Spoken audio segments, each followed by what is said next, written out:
my name is Emily Hines. I am a Deputy Correctional Officer at the Morrow County Sheriff's Office. I have been a correctional officer for about the last 4.5 years. I have worked in a minimum security prison, a maximum security hospital prison, and a prison alternative center. I'm going to be using Mr. Jose Arteaga, who is also an officer at a minimum security prison for about approximately 7 years of experience. I want you to picture this situation.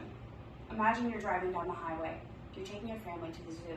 You see a flash of color, bright-orange, and you look over and you see a man with one handcuff on his wrist running down the highway. On the back of his shirt, you see the word inmate. It's a very frightening situation.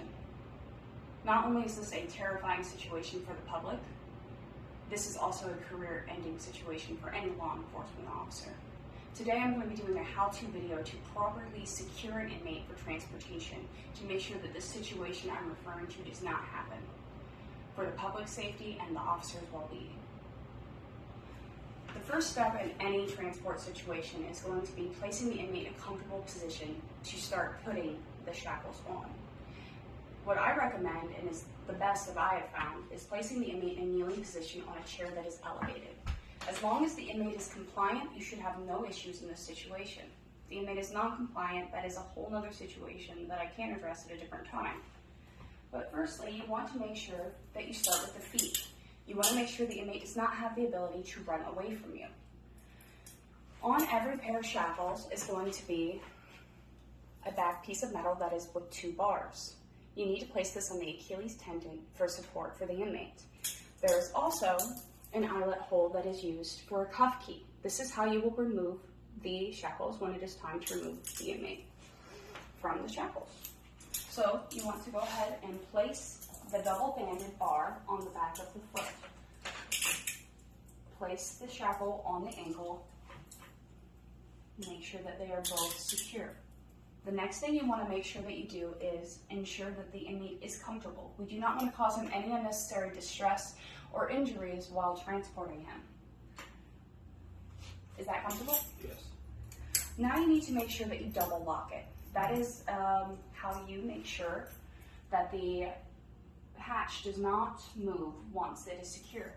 You place the end of your handcuff key, which is a small piece, and you will hear a click. This is how you know that the shackles have been double locked. This will prevent the inmate from injuring himself or the shackle becoming too tight and possibly having issues with circulation. Go ahead and have the inmate stand up.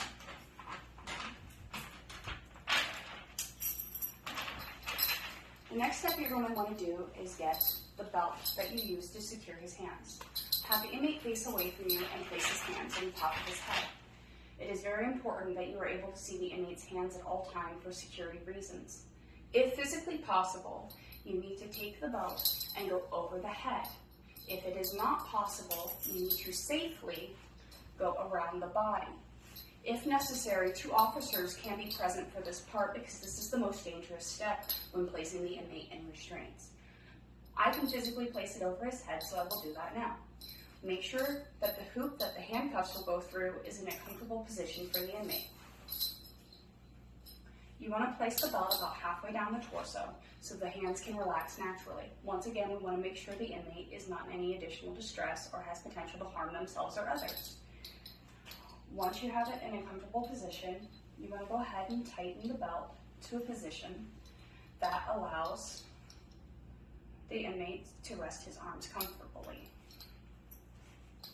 Once again, you want to ask the inmate if he is comfortable or if it is too tight. Injury is not an option. Is that comfortable? Yes. You want to loop it through.